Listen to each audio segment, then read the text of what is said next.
This is the Chat City Interviews from 103.2 Preston FM with your host, Huey Parr. And back to us here now at Chat City this morning. It's nice to welcome into the studio my first guest, and it's Richard Michael. So, Richard, a very good morning to you. Morning, Huey. Nice to be here. And nice to meet you. And you've come in to tell us all about, now this sounds really exciting for Lancashire, the Lancashire International Film Festival. It sounds very flash, doesn't it? Yes, it sounds lovely. It is a very welcoming festival, and we're based at UCLAN. Right. So we're based primarily at the Media Factory in UCLAN, just opposite the Students' Union. But it's open to everybody, and it's been great over the last couple of years because we've had more people from the city coming and joining, and more filmmakers from around Lancashire. So it's nice to have a chance to talk about it.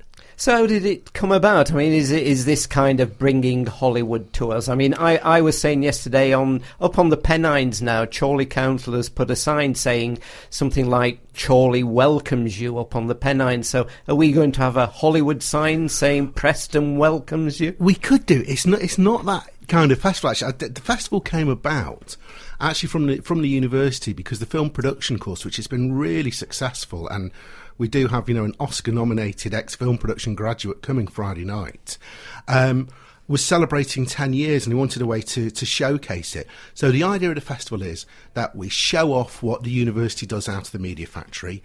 We give a platform for filmmakers from Preston, ex-students, filmmakers in the region, and then we bring in talent, for professional talent who, as well as doing screenings, do masterclasses and one-to-ones. Oh. So that it's a chance for young filmmakers or any age filmmakers to not only screen their work at a festival, but also get a chance to see the next few steps up. And what we really want to be is a launch pad for people to go out of here, because Creative Lancashire do some fantastic things with film. And it's such a great location, Lancashire. There's so many films from, The King's Speech, etc., that have been in production here. And we just want to show what we're doing so that as people come in, this becomes more and more credible, and Preston can become a focus for film in Lancashire. So when is this the second year now that this is running? This is actually, I think this is the fifth one. The fifth? We started with 3 building up to Guild Year. And that was the idea, just to do 3, and we build up, and had great fun in 2012, and we were all knackered. And then it was like, well, we'll do it again, and we'll do it again. So it's becoming a lovely annual feature in the calendar, and certain aspects of it, such as we always have a big, nice opening event, and there's always competitions. We do this thing called the 100-hour competition, which is just finished, where we put out a brief and people have 100 hours to make a film from start to finish. What, just run us by that? So you give somebody... What we do is we put a call out, and on Monday... To the students who to are on anybody, the call? we put it out across Lancashire, and we've got some really interesting ideas. It wasn't students who won last year. This year, obviously I can't talk about it, but last Monday we put a brief out at 1:30 that they had to make a film no more than 2.5 minutes. Title was A Man Walked Into a Bar, and it had to have the line "C'est la vie" in it, and we've got some fantastic entrants. Some of them, are terrible, some of them are great, some are funny, I could imagine. Some of them yes, I could imagine. Really inventive. Right. And we have a feature called Future Filmmakers, where, again, we've got people from across Lancashire and some from over the border in Cheshire that we've allowed in, who are allowed, they send in their films, and they're previously unshown filmmakers, but they can then take that confidence and go, well, my film was in a festival, and take themselves forward. And we've got that alongside a Women in Animation conference that is internationally impressive, screening of a filmmaker called Simon Powell, who's just brilliant, and people going out from Preston and from Lancashire coming back with their films to screen. So some really interesting work to come and see this weekend. Right, and for people who don't know, whatever your thoughts are on modern buildings, I must admit I like the Media Factory. It's the one that you often see, of course, the green and white and grey building, as if you're wandering around Preston any time.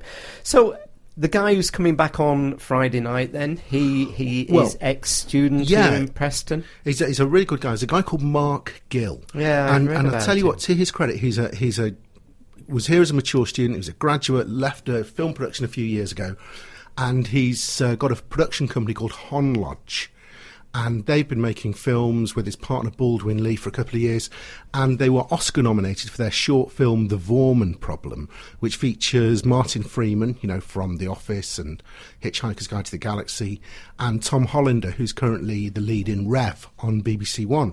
Great short film, it's only about 11, 12 minutes long, and we're screening that on Friday night at Greenbank Lecture Theatre alongside, and he's also going to be doing a Q&A.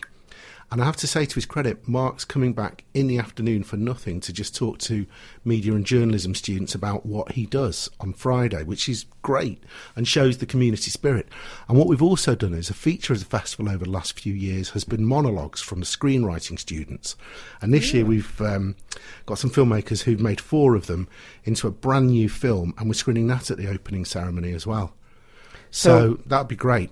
So it sounds as though that it is a very active place. Do you think it's publicised enough through media and, you know, the festival or the what's going on? All of it in a way. I mean, well, no, this is one of our issues. I mean, this is my issue as a producer.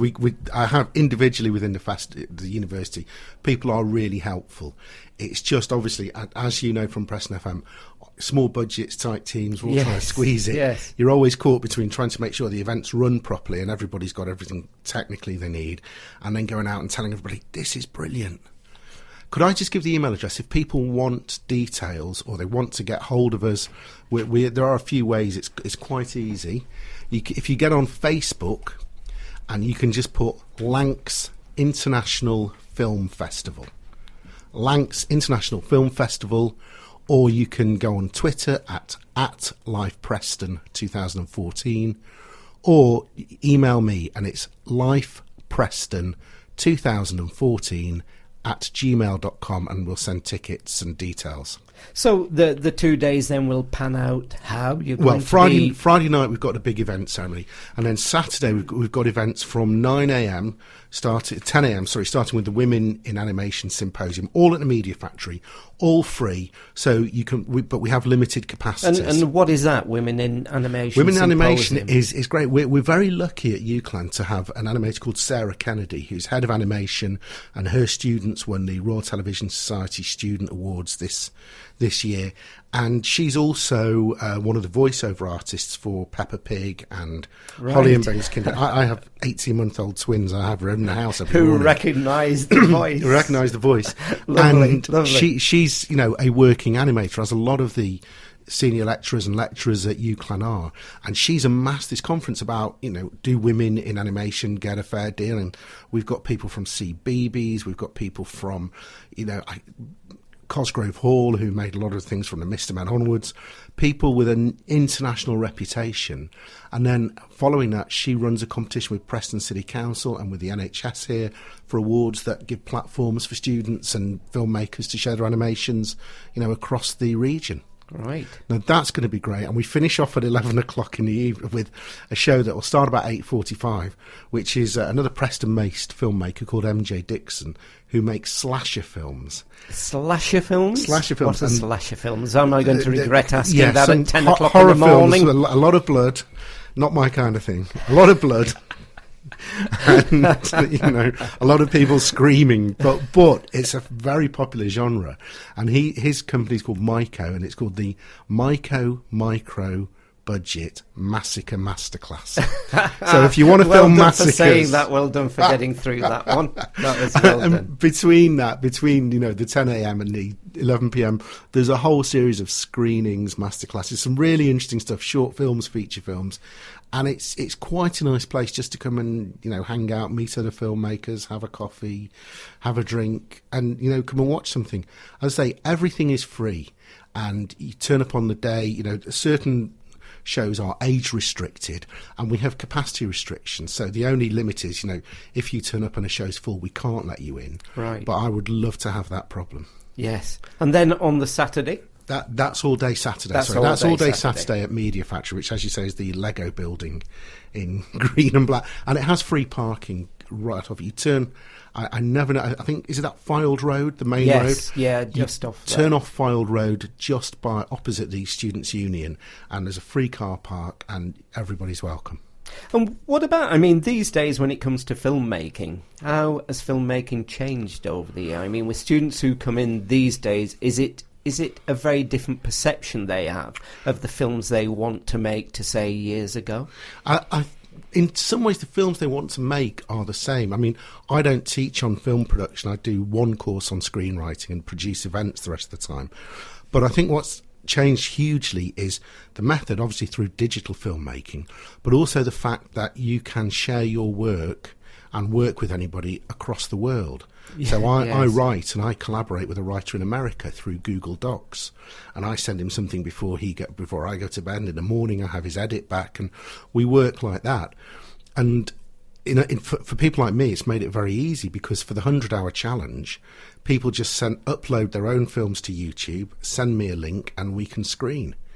So I don't have to be going and getting reels of film and worrying about that kind of thing. I think it's made filmmaking much more accessible, and that isn't always great for quality. And that's what's great about the filmmakers coming out of UCLAN. They've got a really good team there.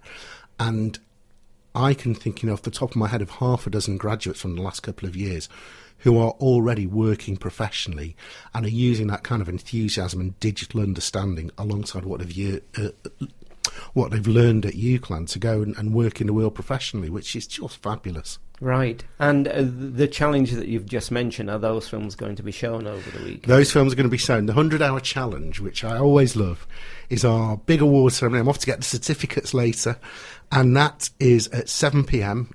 in the Green Screen Cinema at Media Factory, which is a converted studio. And again, it's always entertaining.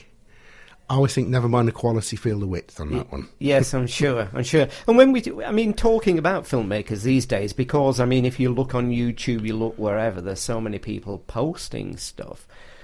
Does that make it more difficult then for the real talent to be recognised, because there is so much stuff out there? Because sometimes you do get a little, well, what should I look at next? There are only so many dancing cats and crying babies to look at. I think what's happened is that it just becomes different layers. So people looking for serious films will find them. I think what is very good and very bad about YouTube and the internet, and that is, on the one hand, we talked about the slasher movie, yes. MJ Dixon.